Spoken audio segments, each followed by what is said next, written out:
So you want to build virtual worlds, do you? Well, you came to the right place. So check this out. In this tutorial, we're just going to go through how to utilize ProBuilder within Unity to start creating buildings and things like that, and just creating a world that you can either put in a video game or use on any various metaverse virtual platform out there. So first things first, I'm just in an empty Unity scene, and I'm going to change this scene name to Temple because I'm going to make a kind of ancient cyberpunk temple for this tutorial. So I'm going to go ahead, and first thing you want to do is go to Window, Package Manager, and if you're not already in there, you want to make sure that you're in the Unity registry. So go over here to the drop-down menu, select Unity registry, and then you're going to go to the search, and you're going to start typing in ProBuilder, and it'll come up. So go ahead and install that. I've already installed it, and you're going to get a new menu up here for Tools, and we're going to go to Tools, ProBuilder, ProBuilder Window. Now, I already have my window over here, so once you open it, you're going to get that. I like to dock it. You can keep it floating, whatever you like. So I'm going to dock it over here. Now, first things first, I'm going to want a floor for my world. So I'm just going to go ahead and click on New Shape. Actually, if I click on New Shape, it's just going to give me the default of whatever was in there last. So I'm going to click on the plus sign, which is going to give us the capability to put some settings in there before we actually create whatever it is we're previewing. So right now, this is a preview. And this is a cylinder. Now, I've already created a floor like this before, so it's already at the settings that I want. But if I wanted to, I could come in here and I could change the radius. Again, this is just a preview of what we're about to create. The slices, so I can determine how smooth or sharp my circle is. I want it just about sharp. That's good enough. Let's zoom in a little. Yeah, that's fine. And the height is good, or we can go to the drop-down menu and we can select another item, which again, we can preview. It's got some cool things here, like, where is it? Stairs, for example, if you want to create stairs for your world real quick. And again, there's different parameters that you can change and all that stuff. But we're going to go ahead, go back to our cylinder, and I'm just going to go ahead and select Build. And now you see another cylinder. That's because we're still seeing a preview, because it allows you to just go ahead and create a bunch of objects to get things ready. So we're going to go to Cube to create a cube now, which is going to be the foundation of our temple. Now, again, I've already created some of these stuff before, so it's defaulting to the settings that I kind of like.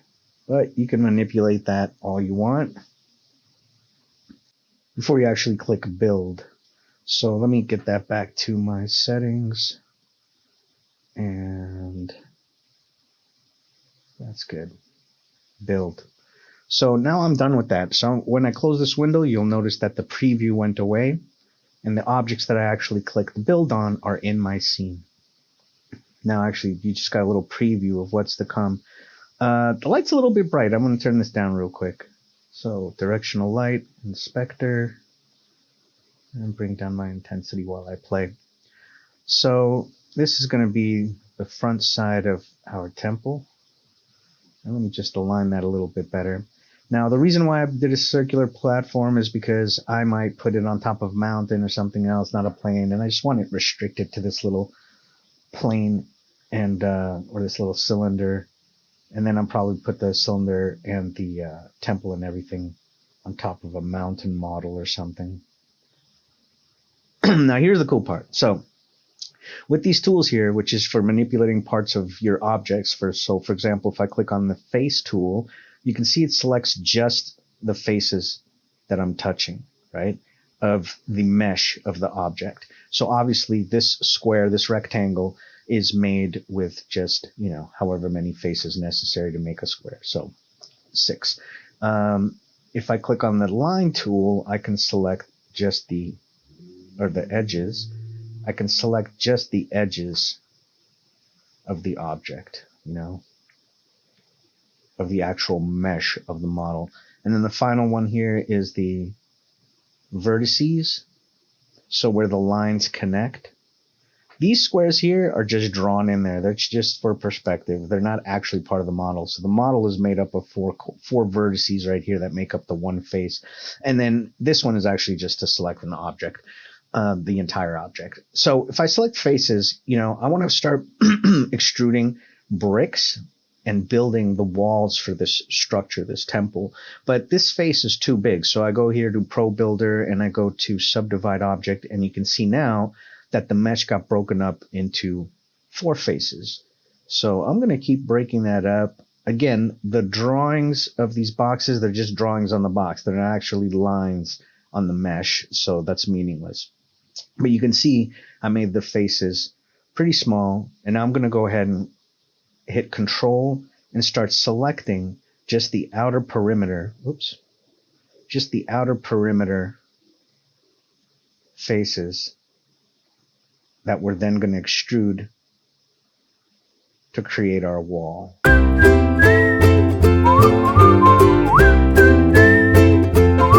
Okay, that's good. Okay, so check this out.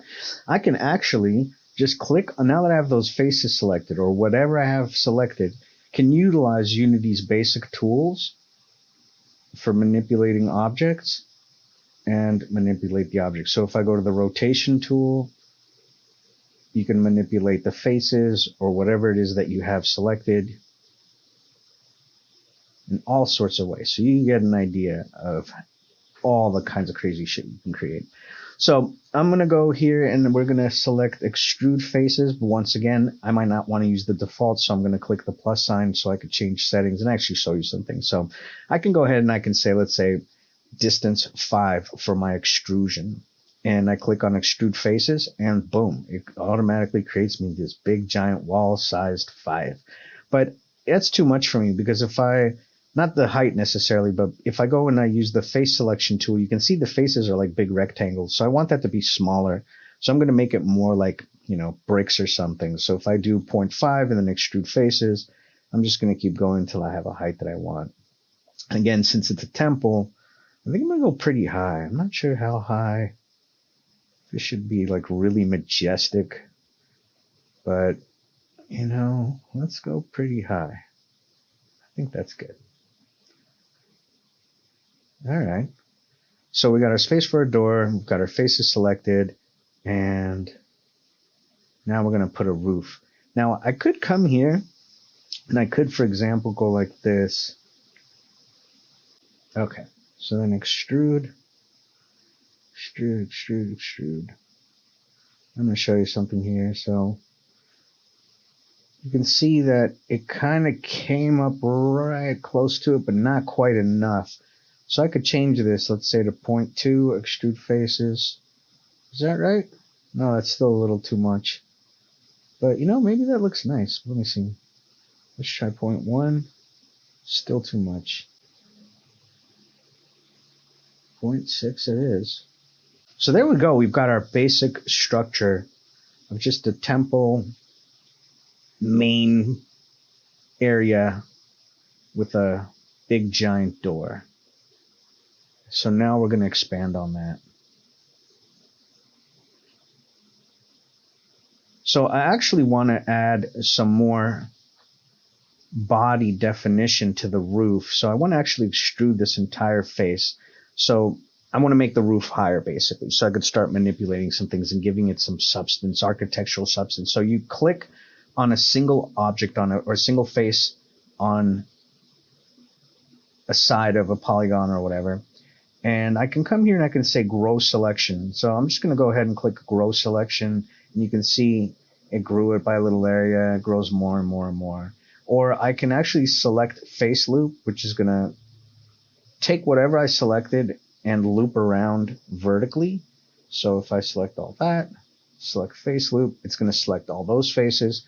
And then we have one that's going to actually select faces, like it's called select face ring, and it's just basically horizontally. And then, but if I do that, how did this work? How did I do this last time? Oh, iterative, that's what's wrong here. So I'm going to check off this iterative checkbox in the options for grow selection, and then you'll see it selects the whole thing. So anyway, grow selection. And now I'm going to extrude once again, but this time maybe not as much.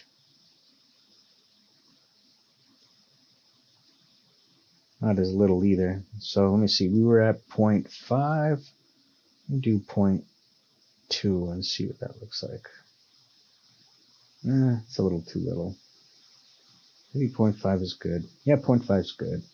So I'm going to stretch this. I'm just going to go here to the scale tool to scale an object. I'm just going to go like that.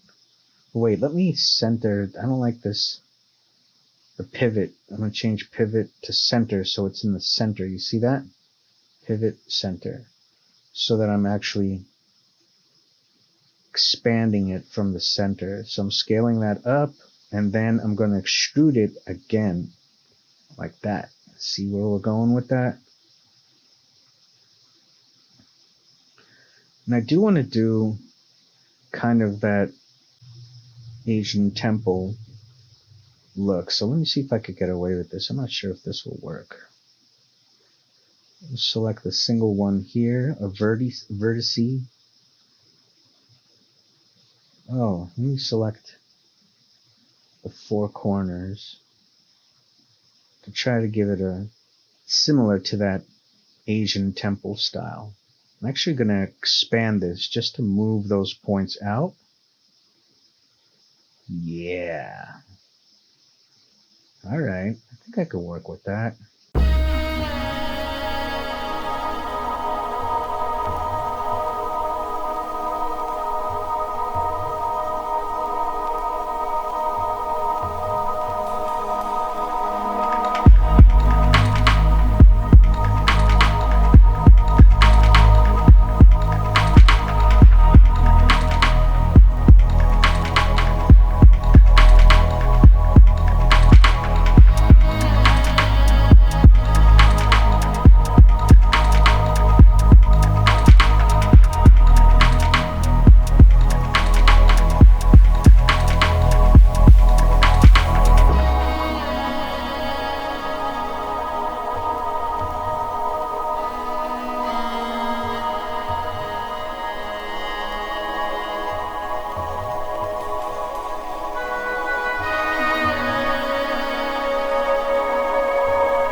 So check this out. I've been working on this for a while. I'm still working on it.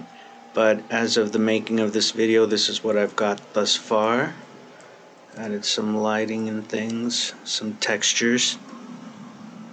And here's the inside of our chamber. So yeah, in the next video, we're going to go over how to use ProBuilder to help you set up the textures on your model that you've just created. And also touch on some lighting and things like that. So, till next time. So check this out. I've been working on this for a while. I'm still working on it.